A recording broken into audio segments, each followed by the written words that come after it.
A message from our sponsor, Ingram Barge Company. Calling all pilots in the Gulf region.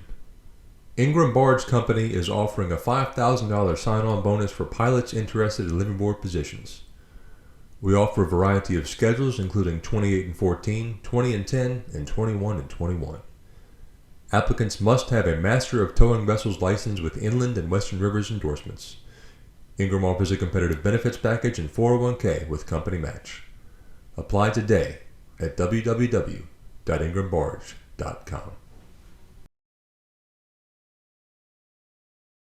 I am joined today on Between the Levees by Mr. Steve Alley, the now retired Vice President of Dry Cargo Sales for Ingram Barge Company. Mr. Alley, thank you very much for your time today. You're welcome, Tim.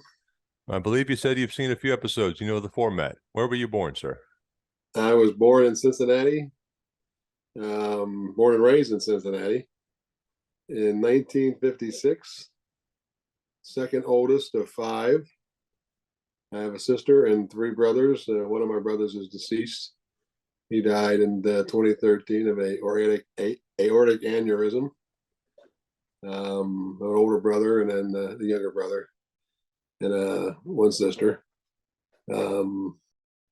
I was raised in a neighborhood of a bunch of row houses on the west side of Cincinnati. Pretty much a blue collar neighborhood, pretty much a Catholic neighborhood. There were firemen, police officers, mailmen, bartenders, mechanics, general laborers. Most of the dads worked and the moms stayed home. There were a few families where the dads were no longer around, and so the moms had to work. And at one point, I think there was like 90 kids in my neighborhood that we ran around with all the time. We would get up in the morning, we didn't have school, and we would be outside the entire time. There was a lot woods across the street behind the houses over there, and they didn't build there, so we kind of took it over. It became our place to go hang out all day long. And we lived pretty close to a park too, so we go to the local park and we'd swim and do all kind of stuff. But it was a pretty typical, what I thought to be childhood. My dad was a police officer. He worked for many years in undercover, and then I don't remember when he was a beat cop, but I'm sure he had to be at some point. And he worked his way up, went to the FBI Academy, and ended up becoming a detective, a specialist. And started doing investigative work after that. Like I said, we went to Catholic grade school, Catholic high school, Catholic college, nice little liberal arts colleges around us. So that was my life growing up, and I majored in criminal justice. I wanted to be a cop. But that was back in the early 70s, in the late 60s, and police were frowned upon back then, as they are in some instances today. And they weren't hiring. So when I got done, I'm like, well, I got to get a job. So I went to work for a company in Indiana that made machine tools. They made shears and press brakes that were used all over the world. They were called Cincinnati Incorporated. I went to work in their parts engineering department, and we would sell spare parts to their customers who owned the equipment. We'd sell parts to the Navy who had their equipment, and some military bases. So my job there was to talk to them and answer any questions they had, get the parts made in the factory, ship them out. And they were tied pretty close to the auto industry back then. So when it took a downturn in the late 70s, we were privately owned by two brothers, the March brothers, John and Perrin March. They decided rather than lay off a fourth of their employees, everybody would take a week, a month off. They'd be laid off.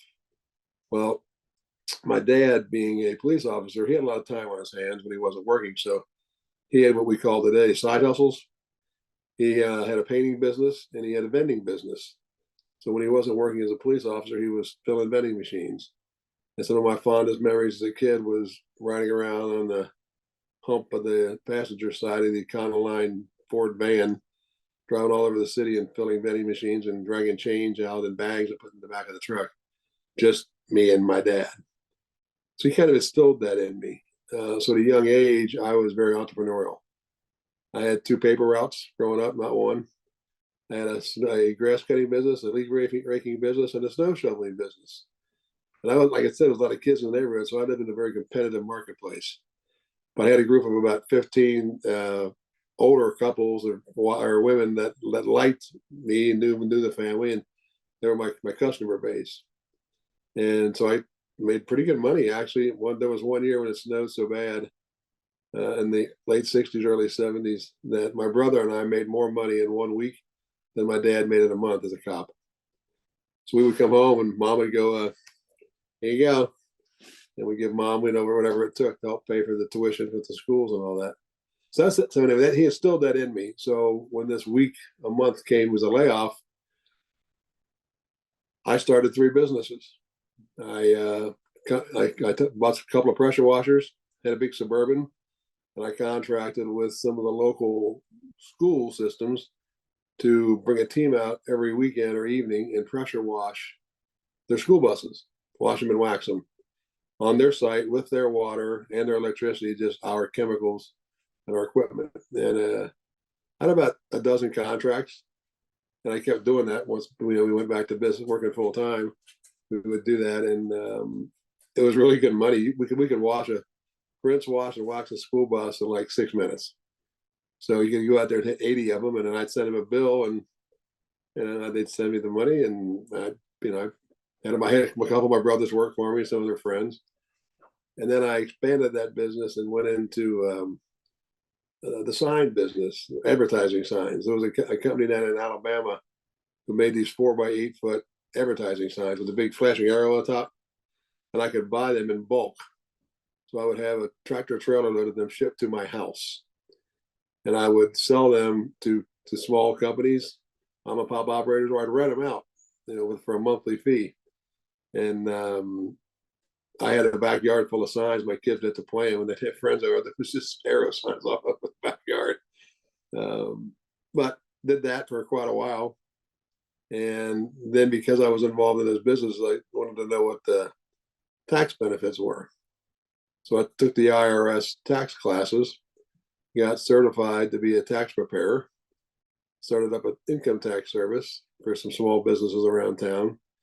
And then I contracted with a company called HFC, and they would have their customers come. They were a loan company. I guess they call them loan sharks today, but they weren't kind of like that.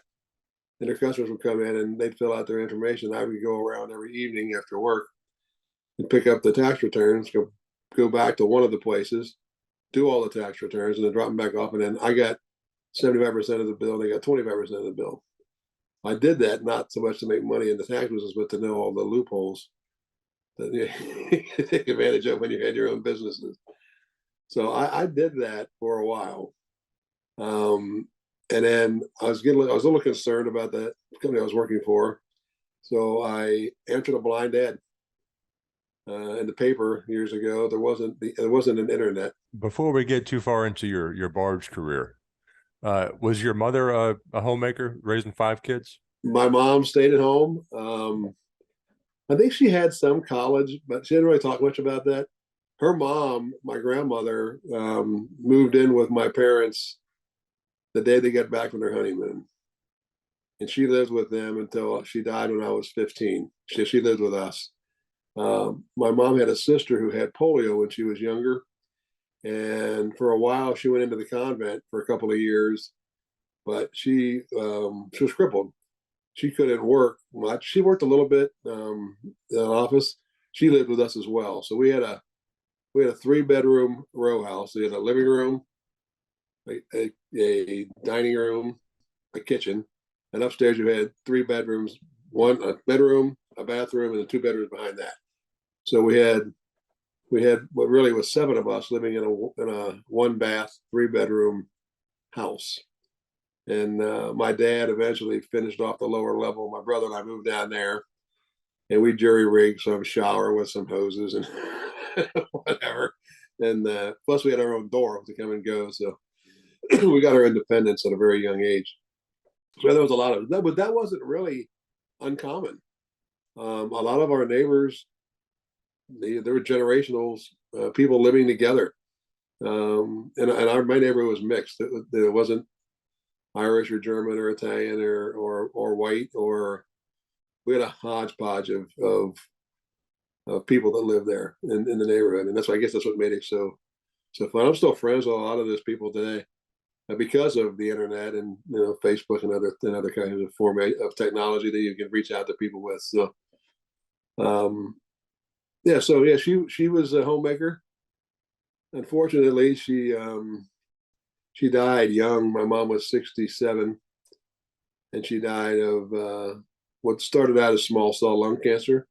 She was a smoker, and the cancer went to her brain, and we didn't realize it till they tested her for dementia, and realized, well, yeah, she had brain cancer at that point and bone cancer, and it was in her lungs, so she didn't last very long after that. And my tough, hardcore police officer dad became this soft, compassionate, loving spouse that we didn't get to see growing up. So I got to see a side of him at a really time in my life when it was, I was in my early 20s. So he was still influencing us in some ways. We get to see how he treated her and nurtured her and took care of her until she died. And it was something that just opened my eyes up to how in love they were. You don't see that when you're growing up because you're a kid, and but they were really close, and we knew that. Didn't really know how close until she got really sick. We thought he was going to die a lot way before her. He, being a cop, that's a high stress job, and my dad had a heart attack at 53. Another one at 55. He had bypass surgeries. I think overall he had 6 heart surgeries between the age of 53 and almost 80 when he finally died. And the heart isn't what killed him. He ended up with some other cancer that got in there and did it to him. So, but he softened up a lot after he got older and retired from the police department. I guess it makes you hard. He saw a lot of bad stuff, and he tried to dissuade me from being a cop. Said he didn't want to do that, but when you're 22 and out of school and listen. I applied at a couple of municipalities, and I did get an offer for one, but it was more of a wealthy neighborhood in Cincinnati, and you really weren't a police officer. You were just checking the doors, and they were gone 6 months out of the year. Kind of like being a cop in Brentwood or something like that. So it wasn't my thing. Well, I mean, the direction toward criminal justice is obvious with a policeman father, but were you drawn to anything in school growing up, or was it always on a career track for criminal justice? I always wanted to be a cop because I just admired what he did. I really thought that's where I was being called. And it was like I said, we had a lot of seniors that lived in our neighborhood. As it was transitioning over to, younger families would buy in. And there was a lady up the street, Mrs. Caruso, and they owned a produce company. And she would watch us play ball and whatever out in the street. And we would go sit on her porch. And we'd talk to her, and she'd give us cookies or fruit or whatever. And she got to tell me, I told her one day I wanted to be a cop. She said, no, you want to be a cop. She said, you want to be a salesman. You're a salesman. And I'm like, I'm not a salesman. I'm a cop. And so maybe she saw something I didn't see. So I never really, I either wanted to be a police officer or I wanted to own my own business. And I was really driven to be kind of self-sufficient. And I knew, and maybe I would have got that to this time, I knew if I was a cop, they had a lot of free time. They work shift work, so that freed up time to maybe chase what deep down was really burning in me, was to be in my own business and be very entrepreneurial, which was actually fed when I got into the barge business and got into sales. That opportunity just flooded into me from the company. So I guess in hindsight, Mrs. Caruso was right. It sounds like she knew something you didn't. He Well, might have. did your siblings follow you into criminal justice or into the barge business, or where did their? No, my older brother got into logistics when he graduated. He went to the University of Cincinnati. I didn't like it. I thought it was massive. I took one class there, and I'm like, you know what, I'm out of here. I'm going back to liberal arts school. It was too big. So he ended up getting into in the logistical side. Then he got into warehousing distribution, and he just retired a few months ago. Bounced around from a lot of different companies. He had about 16 letters after his name, so I'm not sure what all that stuff meant. Now, my brother that passed away, he got his master's degree from Xavier University, and he was um, a director of services for a nonprofit in Cincinnati called Talbert House. And he did a lot of grant writing for their company. He was very successful. I didn't really realize, honestly, until his funeral, how successful he was. He was single, never married at all, dated a lot of gals, just never got married. And when he died, there were literally thousands of people at his funeral, homeless people, guys living in the street, ex-military that he took into these programs. And I found out that he actually bought, through grant money, the Talbert House, he bought a hotel just outside of downtown and converted it to a rehab facility for homeless vets. And they could move in there for up to 2 years, and you would get them jobs. So it dawned on me then how I knew he was a cool guy, just didn't realize how cool. He set a program up at the city of Cincinnati on Father's Day. They had this big picnic, and all of these kids whose dads weren't around would come to this picnic, and their dads would be there for the day, and the city would pay for it, and Talbot House worked through it. He was very active in that, and he like I said, he was fell asleep watching the Reds on Fox Sports Ohio and had an aortic aneurysm and died in his bed. I found him dead in his bed. My sister went to pharmacy school, became a retail pharmacist, and she worked in pharmacy until she career retired. I think about 3 years ago. I'm just kind of tired of it. Get out of it. I think she's thinking about now doing some free volunteer pharmacy work for one of the clinics here in town. And my youngest brother followed his uncles into the trades. My grandfather's in the trades, and my brother followed them, and he was a pipe cover his whole career. Retired really early and went to work at our church, the church that I belong to. We were looking for somebody to kind of be the property manager, and he knew all that stuff. So he's down there. He still works there today as oversees all the maintenance and repairs of the campus down there with the church and the school and all that stuff. So no, I was the only one that if they did, they never talked about it. I was the only one who was telling everybody I was going to be a cop. I was going to follow, and I think he knew that. I think Dad knew that, and I think he just kind of was. He'd take me out on things and try and tell me and convince me that I didn't want to be a cop. It was a tough life, and it was a tough life for him. Can you tell me about some of those instances? Like, I guess growing up with a policeman father, do you have any memories of anything related to his job that affected the family? Yeah, he killed a guy in the '60s.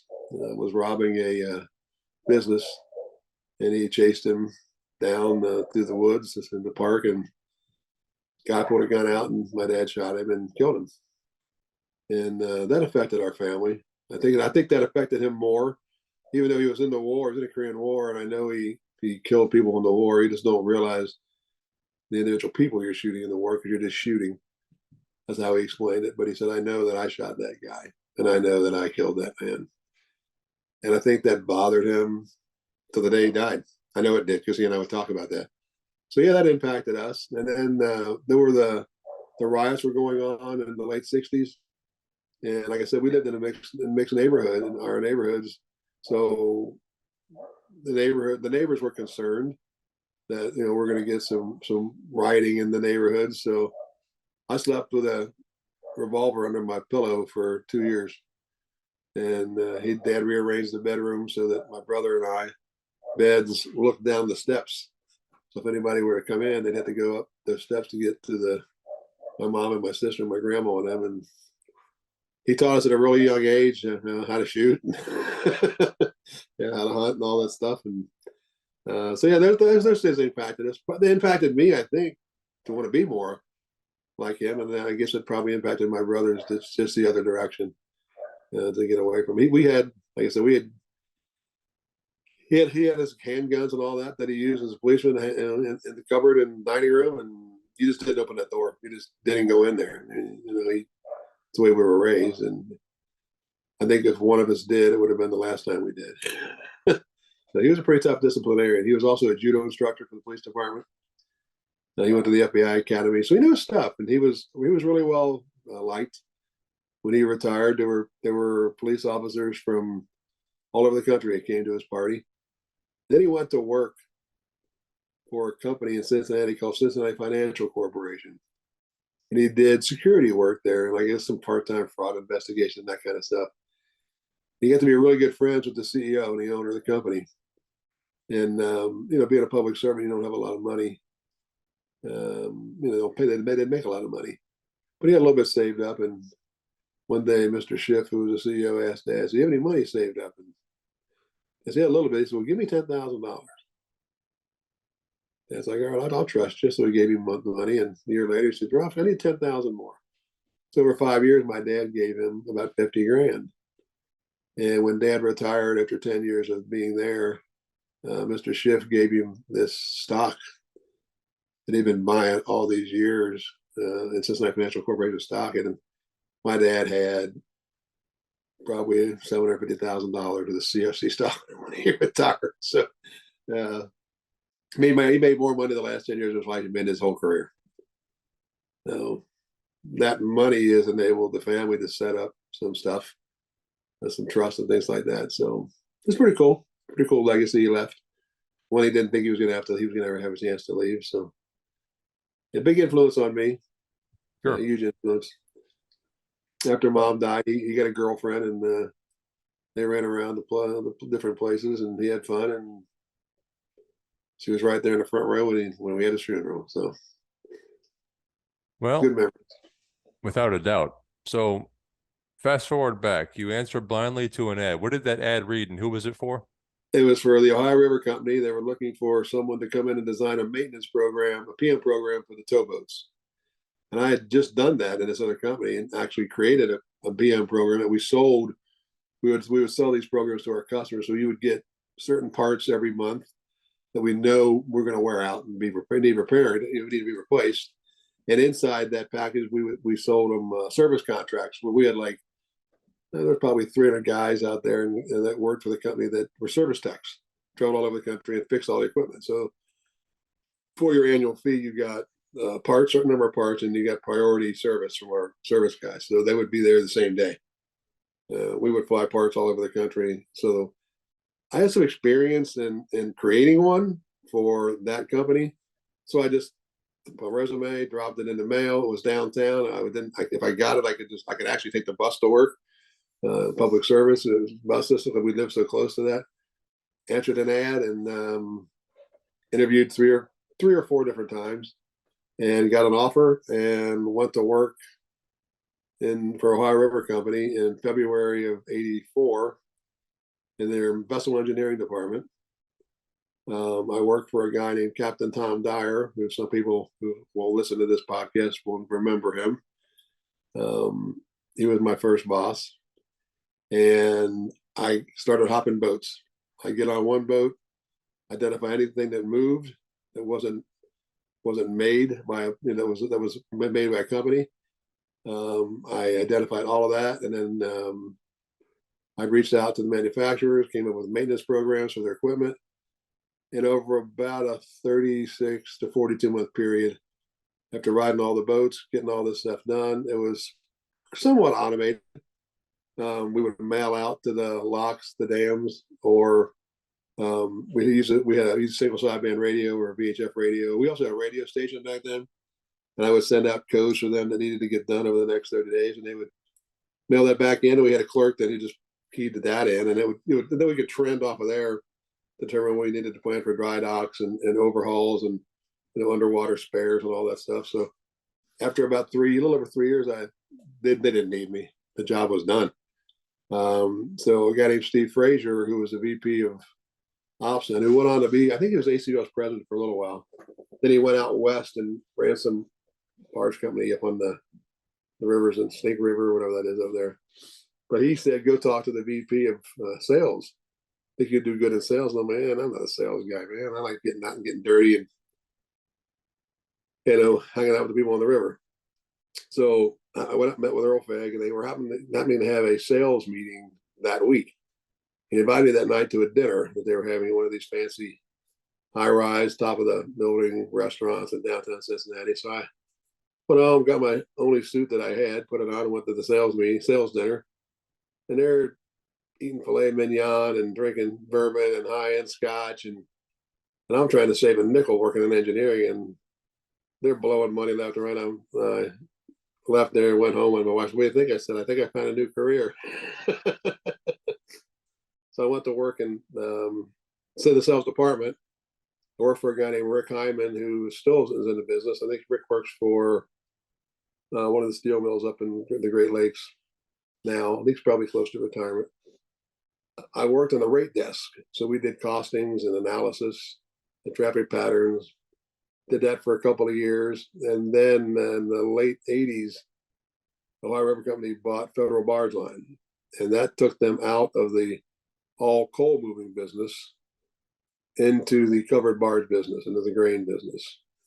So I transitioned pretty quickly over to that side of the business. We opened up a St. Louis sales office, brought in a guy named George Anderson, who was with Valley Line. George ended up being my boss. At one point, he moved to Cincinnati, was our VP of sales, and to this day is still one of my dearest friends. Even though I worked for him, we were very close. Our wives were close. We still are. He was a mentor for me. Didn't like me at first. He thought maybe I was a little too cocky. I don't know why he would think that. But anyway, he ran the St. Louis office. I would travel with him and learn from him. And I had an opportunity then with the acquisition of Federal that not a whole lot of people in the business in our company at that time knew anything other than coal. The coal was king. 75, 80% of their business was moving coal in the river. And I thought, well, gee, here's something new I can kind of help build from the bottom up, that entrepreneurial drive in me. So I ran with it. Within 2 years, I had P&L responsibility for the entire covered fleet for the company. I hired some people to come work for me in logistics. We actually had say-so over the dispatchers where covered barges moved based on sales. So I started chasing non-coal business.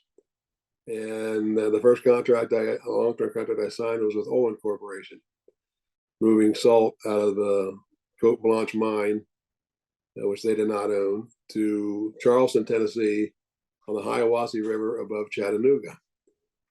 And the company let me book that contract, and although they didn't know why I wanted to take freight up the end of the Tennessee River. Well, there was some steel plants being built up there, and there was a grain company called A.E. Staley. It was now Tate & Lyle in Decatur, Illinois. They had a wet milling operation they'd built up there above this plant, this salt company, and they needed barges for outbound byproducts. So I shortly signed a long-term 10-year contract. I think it was the first in the industry with a grain company at fixed rates to move 100% of their corn into Loudon from anywhere they bought it on the waterways, and all of the outbound business. They had a product called a corn gluten feed pellet, which was the hull of the corn pressed together. It's basically just protein. And they had a big contract with that products being sold to the European market. So we would move the corn in. I had salt barges available if I needed them. If the corn wasn't coming in, to reload back out the corn, the byproducts. That's why I needed the Olin contract first. And then we did a longer term deal, and we built 100 barges just for that trade. We built the OR 6200 series barges. There's a few of those left. Those were built for the grain byproduct trade for Staley. They were 13-foot hull, 6-foot combing. We had to put steel lifts on them because we did these big monster grain doors on them. So we built 50 funky bow barge. They're not really, the bow is only 14-foot bow. So we call them a butt barge because the guy that designed it. And boxes. I think they cubed out like 120,000 cubes. They were big barges. They were great for that business. We put those in that trade for a long-term contract. We started operating their dock for them in Loudon. We ran their in-plant trucking operation. All they did was make corn, and we did all the rest of the stuff there. We moved the coal in for them. They had their own coal power plant. That was a big hit. That was a big move. We ended up with a bunch of people working there. Started signing up other grain companies that didn't own barges to fixed rate contracts, which was unheard of back in the 90s. Everything was done off of a benchmark, which it still is today. The grain freight trade off a benchmark that's been established since 1973. For a few years, I would sit every morning on a call with our St. Louis Merchants Exchange and trade grain freight for 2 hours or 3 hours every morning, buy and sell barge freight and make money or lose money, depending upon how you took your position. I did that for a while and ended up hiring a guy to do that for us. A guy named Glenn Dotz, who worked for Ingram for a long time. I brought Glenn in from Continental Grain. So that led to more, well, gee, since you're doing that, why don't you take over our operation in the Gulf? So we have terminals down there, the facility at Reserve, and we had all this property we didn't need it all. So we started basically bringing vessels in to Reserve. And I ended up contracting with Associated Terminals to do all of the stevedoring for us at those two facilities. That's how I got to know David Fenley real well, and Todd Fuller and Glenn and all of them when they were, when I first met Todd, he was right out of LSU. And he went to work for David Fenley and a guy named Dan Barker. And the first time I walked in their office, Ingram Ohio Company was withholding about $800,000 from them. They were disputing something which I knew nothing about. So I came back and got a check, went back down, and we wiped the slate clean and started from new. That stevedoring thing led to me doing, since we had these covered barges, I needed to keep them busy. So I signed a contract with Nucor Yamato Steel. The mini mill business was just coming on in the late 80s, early 90s. So I contracted with Nucor Yamato to move finished raw material in and finished steel out of the Blytheville facility in Arkansas. That led to other contracts with Nucor at Hickman, and then into Lower Ohio to the Crawfordsville facility. We had an opportunity then to work with a company called Trico Steel, which was a brand new startup. It was a startup between Mitsubishi, LTV, and British Steel. They were going to build a mini mill in Decatur, Alabama. So I competed against Ingram. It got down to me and a guy named Ronnie Pritchard in Ingram. And we were competing head to head for this business. And we already had the stevedoring operation in the Gulf, so I think that gave us a little bit more of a lever. And we've already been operating some terminals, and they were kind of going out of that business, the terminal operation business. So we ended up signing a 10-year contract with Trico, and we did all their business. I mean, literally all their business. We ran their in-plant locomotives. We ran their scrapyard. We ran their dock. We did all their stevedoring. We did 100% of their barging. The thing we didn't do was melt or make steel. And I think at one point I had 56 people working down there. And they filed Chapter 7 bankruptcy in 1999. But we worked through all that. Nucor ended up buying that plant. Shortly after Ingram bought Ohio River, Nucor bought that plant. So made a call on them the very first day that Ingram bought Ohio River. I got a call from Nashville and met them at the Huntsville airport and made a call on Nucor, a joint call on Nucor. But my life, I'm probably the only sales guy that I know that's never sold 1 pound of export coal. Not one. Everything I've done has been, I have cold customers, but they were domestic. And I had a contract at one time with ADM where we would move all of the coal into their facilities off the Ohio River, and even though they had their own barge line. I kind of went around ARCO with the guy named Terry Wells, who was in their procurement group, and did a deal with him. So my career is a little bit weird. It took a different path, but I think because I had this entrepreneurial drive, I had the freedom at Ohio River Company to kind of run with it.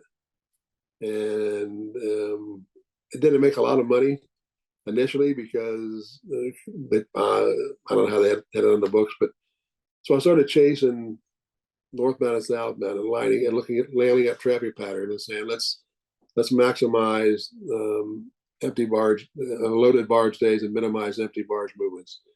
So we started being very laser focused on backhaul that fit reload points into the mid upper, the Illinois, the Cincinnati South.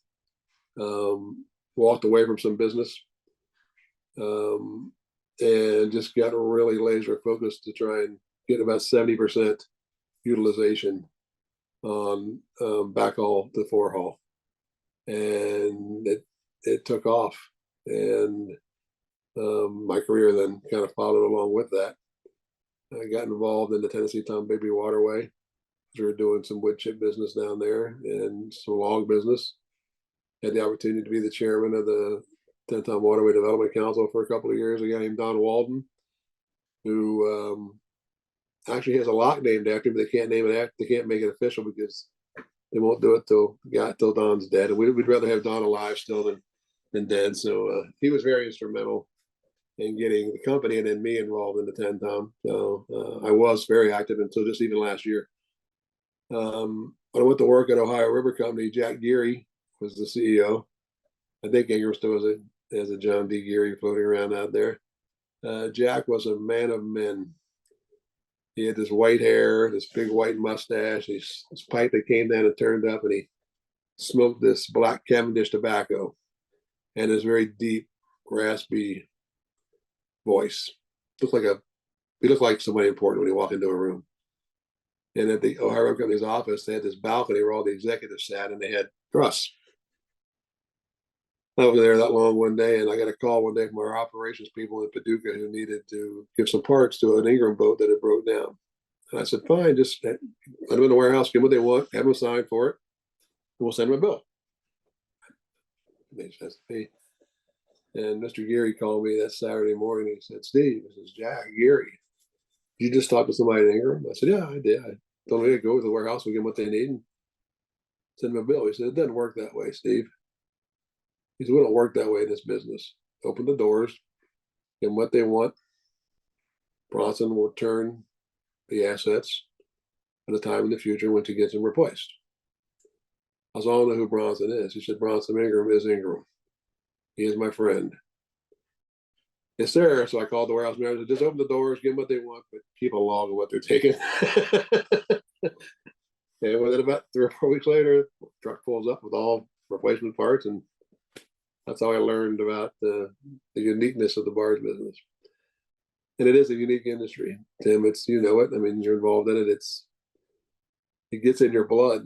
And I had so many people in my life that helped me along that didn't have to. They didn't know me, but they did help me. And they helped me in my career. And some of it was through some pretty tough conversations, through some brutal honesty that I needed. And because of those people like George Anderson I talked about, and Steve Frazier, and there's a guy in Paducah, his name's Ken Wheeler. I first met Ken a long time ago, and Ken Wheeler was Mr. Paducah. I think Ken single-handedly built the facilities in Paducah, one of which is the not the aquarium, what is it, the arts program down there. He was instrumental in those buildings that went in when they brought in all the artists.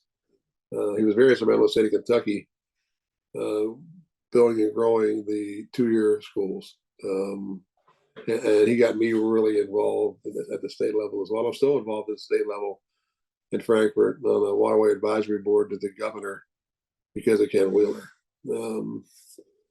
But people like that, there was a guy named Dave Flanagan who was the first salesman I ever met at Ohio River. David would leave Cincinnati and head to Paducah for a sales trip, and he would be gone the entire week. And he'd stay all night down there, and the weekend he'd come back. So it was a 2-week trip for David to go to Paducah and back. But he stopped everywhere along the river, every dock, every facility. He knew everybody. They knew him. And anything that went on in that waterways, he knew it. And I got to travel with him some and learn his skill sets. A guy named Bill Bray, who is the CEO of C&B Marine, Carlisle and Bray. Bill worked at Ohio River for a few years. I got to kind of hang around with him a few times on some road trips and see how he did things. And I learned a lot from Bill. And to this day, I mean, I still, until I retired, still did business with Bill when he left and started his own company up. So there was a guy, you know him, you know his son, you know Matt D'Amico. Matt's dad, Dick, was a competitor of mine and a very dear friend. We got along really, really well. I think we both liked a little bit of the deal that they have with coin collecting and things like that. And we were on a couple of committees together. And I was terribly heartbroken when he got sick. But it was going on about the same time Ingram was buying Ohio River. And he called me one day and he said, "You come to work here. This is where you need to be." And he was very instrumental in me coming to work in Ingram. And but I don't know that Dick lasted more maybe a year or so after the acquisition and they passed. So that fruit doesn't fall far from the tree. If you look at Matt, you can see his dad. So I guess by being coached, mentored by so many people, you have if you almost feel like you'd have to pay that back. So about 10 years ago, I decided, well, I'm getting on the other side of 40, so it's time to start switching it up a little bit and mentoring some people along the way. So that's what I did, and it worked out to, I think, to the benefit of me being able to help some of the younger people in the industry find their way. I had to have some difficult discussions with some people along the way that I had to have those with me, and I felt like it's only fair to have those with others. And had the opportunity to rebuild the sales department at Ingram, and took that on with a passion. Put together what I think is the best sales team ever in this industry. Men and women, a very diversified force that I'm very proud of them, which includes Chuck Arnold. I mean, Chuck's the chief commercial officer, but he was one of my men. I had to mentor him through some things. He came from Treasury and went into Dan Martin's job, and he'll tell you the story that there was one day when I think he mentioned it at the christening that I didn't know Chuck hardly at all, and we're making a call on a customer, and I said, "I'm going to do this," and then the meeting just saying no, and he's like, "No, don't do that. I need a win. I had 2 losses in a row." I said, "Don't worry about it. We got this." So I walked in and dropped a bomb in the room, and it blew up, and we ended up getting the deal done. And he walked in and said, "How'd you do that?" And I'm like, "Well, just certain customers you can do that with. I knew this was, in order to get this done in one visit, we got to pretty much clear the air and let's just get to it." And I promised him, I said, "I'll make you a salesman. We'll teach you the business, and we'll help you be successful as long as you're fair." What was that bomb you dropped, if you can get into those details? When you walk into a meeting, sometimes you know what the customer really needs because you've researched them. You've done your homework. You know going in that maybe in this particular case, they need you more than you need them. And there are just some customers that like to play games, and there are certain times when you don't have time to play games. And in this particular case, I believe it was an account that we needed it. So I said that we wanted it. we didn't need it. And they knew that, and I knew that. And I kind of just said, yeah, I brought Chuck in, introduced him to you. I said, it may be the last introduction. It doesn't really matter what, we'd like to have the business, but we don't need the business. Could be big business. And they didn't call my bluff, and we finalized the deal there. And I learned that from a guy years ago, that if you're sincere, when you drop a bomb in the room, those that really don't have the power to decide aren't there when the smoke rises. You drop the bomb, when you realize who you're really negotiating with.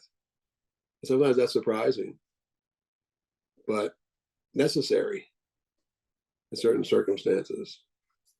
We went into a meeting years ago when they were building the Lafarge Holcim cement plant in St. Genevieve. And I flew in with our CEO and our chief commercial officer. And we walked into the meeting. There's a story about getting the meeting. It's for a different time. We walked into the meeting that's full of all these corporate people from Holcim. And this one young gun, Rob, who was kind of overseeing the meeting, they did an introduction, and they went around and said, "Oh, by the way, we have our consultant on the phone," which was a guy by the name of Pete Hubbard.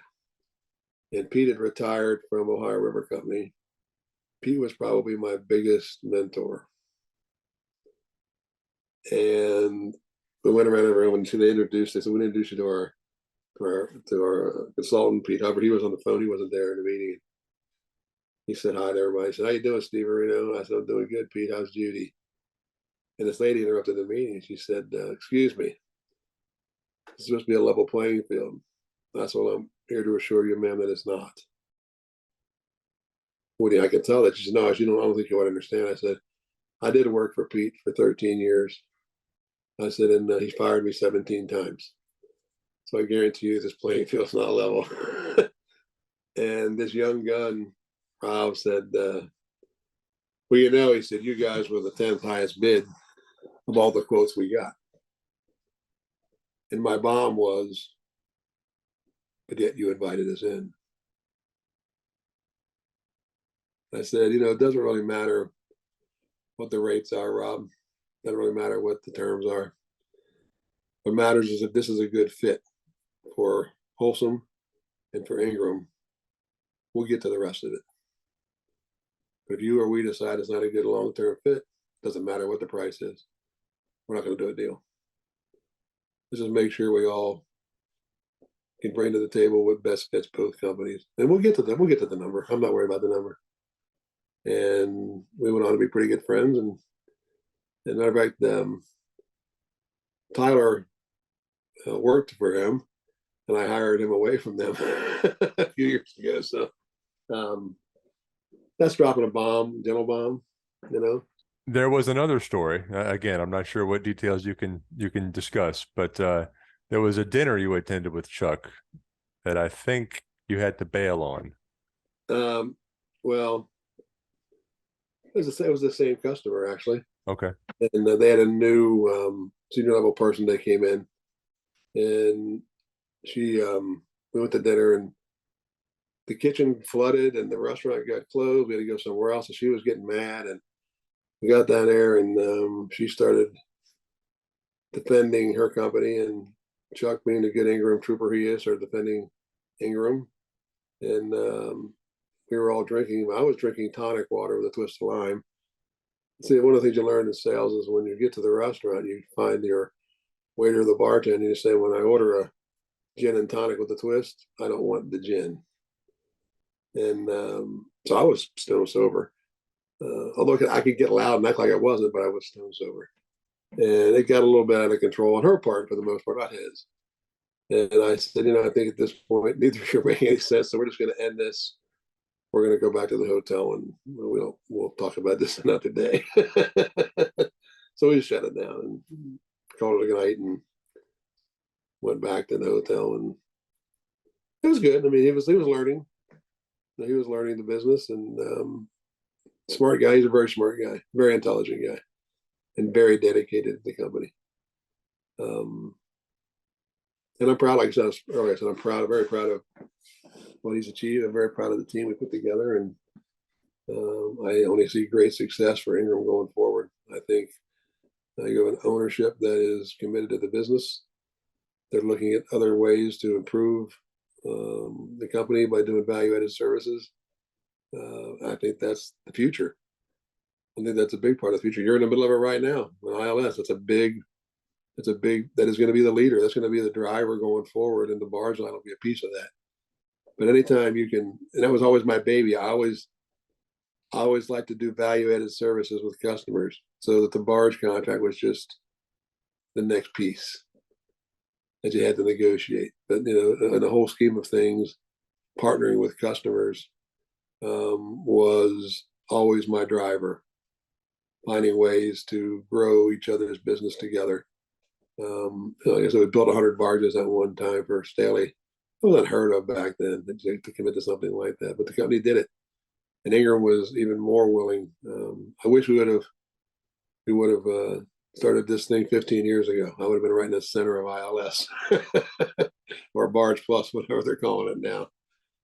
Yeah, your future is bright there. They're a great company. They have a lot of young talent, a lot of young ownership. It's hard to leave. I had a couple of health issues that came up. I had a heart event in 2019, vacationing with the kids, and that caused some not long-term effects, just more reflective. And of course, then I had double pneumonia from COVID. Spent a week in a COVID hospital. That didn't help. Especially it helped my wife and I have a lot of long conversations. And I didn't say it was back in 2003. I was diagnosed with cancer. Shortly after Ingram bought us, I went through a series of surgeries and radiation, and some quiet time, reflective time, and I ended up in 2007 getting into a graduate program at the Athenaeum of Ohio, and 3 years later was ordained a Roman Catholic deacon. So I've christened boats, I've baptized babies, I've preached at church, I've done weddings, I've done funerals. Today, this morning, I preached at 11:30 Mass and stayed over at an old customer from mine back in the barging days. I have married both of their kids and baptized 4 of their grandkids, and I baptized the 5th one today. A guy named Todd Vallette. He worked for CGB. He worked for ACBL for years, and he went to work for CGB. It was his daughter's 3rd child. So got involved in that, and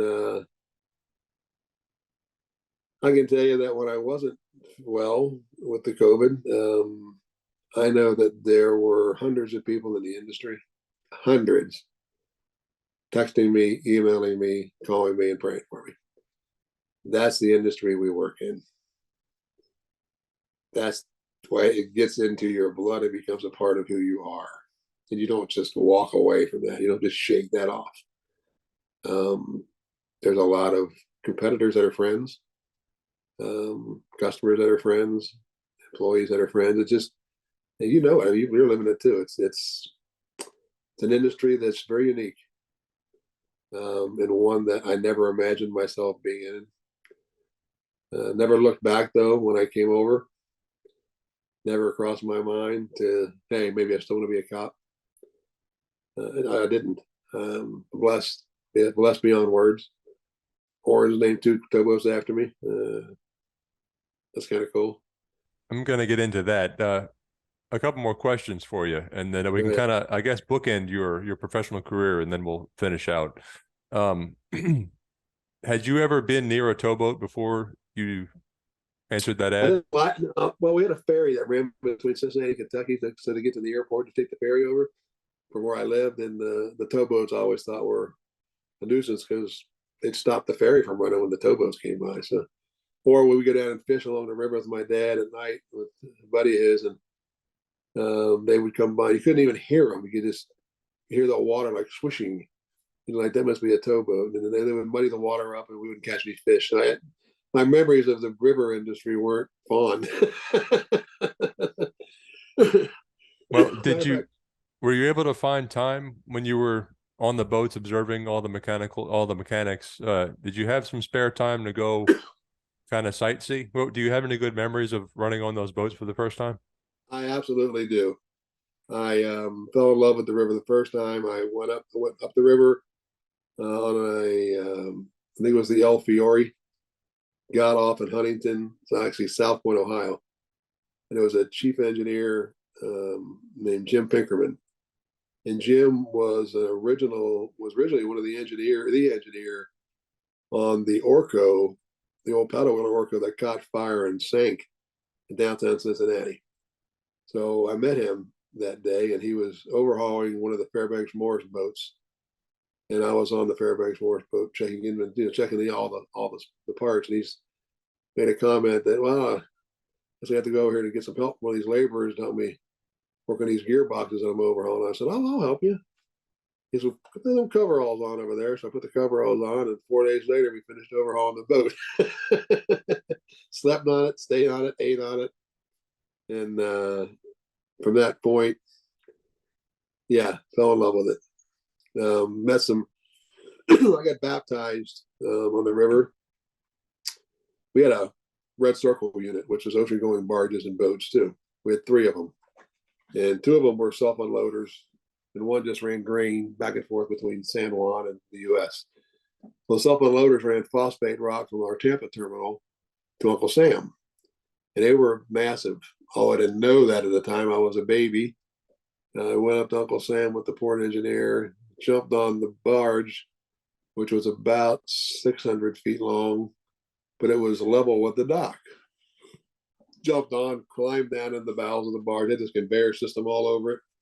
I was literally walking between the walls of the outer wall and inner wall of the vessel, of the barge, doing pinhole checks on metals, identifying all the mechanicals on, so I could set the PM program up. Came up, had lunch, went back down, wasn't paying attention, went back down, came up another 6 or 8 hours later, we were done, and now we're 22 feet in the air. Look over the side, I'm like, well, that's going to be interesting. How do you get down? The port engineer was like, well, you just climb down. All right, you go first. So it was kind of inverted like a ship. He climbs down, and he just gets down with about 6 feet, jumps off onto the dock. I'm like, all right, I'm like 20 years younger than this guy. I'm taking this challenge on. So I strapped my bag on my shoulder, and I started climbing down. And of course, I'm also 100 pounds heavier than him. I give it about 10 feet, and I'm like, yeah, I can't hang on anymore. So I just dropped, hit the deck, hit the ground, roll. I started rolling into the river. He grabbed me by my backpack I had on and pulled me out. And all the guys in the boat were on the stern of the barge were laughing because the backside of the barge was straight up and down. It wasn't inverted. So, but it just walked back to back. I got to climb down like a ladder. So those are fond memories. Without a Early in doubt. my career. Yeah, that's one way to get into it for sure. So fast forward, I know there were 2 vessels. I didn't realize the first was also an Ingram boat at first. Yeah, it was the Cajun, and it ran up in Huntington. We moved it to Paducah for a while, sat there doing nothing. And then we had this operation in Loudon, Tennessee with Staley. Tate and Lyle, we needed a fleet boat there. So we moved it up there. And Craig Phillip, our CEO at the time, called me one day right before Pittsburgh Traffic Club and said, we're going to christen this boat in your name. So my dad was still alive and my brother was still alive. So we had a big christening celebration down in Loudon at the customer's plant. We had all the employees were there, and the Staley people were there, and that boat ran in there until we lost that contract. I think we walked away from the contract. I don't know if we lost it, and they moved it back to Paducah. And it really wasn't a good fleet boat. Didn't have flanking rudders on it at the time, so they modified it and did that. I think they might have beefed up the horsepower a little bit on it. I went down to reserve for a little bit. I don't think it worked out well down there. And then I signed a contract with the salt company to move all the salt out of Cote Blanche. And along with that freight contract was we're taking over their harbor operation as well. Well, I thought we were going to take it over, but it ended up we farmed that out to Turn. And David Finley and their group bought that boat, the Steve Alley, and they had, according to what I was told by Mecklenburg, our lawyer, that they weren't allowed to use the name. So they took my name off the side of it and changed it to the Zenyatta, which was a horse that ran in the Derby or something. I don't know. David was into horses. They stripped me of my boat and named it Zenyatta and put it right at the operation I just ended up signing a contract with. So I think David North or somebody, when the Steve Alley was first came out before we had the party, they dispatched it to the salt mine. And there's a photo of it pushing up against the barge, and the old Steve Alley pushing up with it as well. So there, I got a photo of that right now. So yeah, it was an Ingram. Ingram did that in 05, I think it was. And then Orrin made a comment at my retirement party in January of last year that he felt bad that he had sold that boat. He said it was an old boat. And he looked over at me and he said it didn't run much. He looked over at me and he kept breaking down all the time. He looked over at me and I'm like, okay, all right, my party. He said, but I felt bad about it. He said, so I'm building these 7 new boats, and one of these is going to have your name on the side. So originally we were going to do it in July of last year, but the other boats, they were doing it reserve, and we were volunteering in a nonprofit in the city, and someone put a box behind me, and I tripped over it. Didn't know it was there, obviously. My leg got caught in these 2 slats. I went that way, my leg stayed stationary, and I ripped my quad tendon off my kneecap. So I went into surgery and then I was in a leg brace for 13 weeks. So I couldn't make it to the reserve for the christening. Couldn't even get on a plane. My leg was locked straight out. So they decided to push it off until we just went through it last month. So it was an amazing event.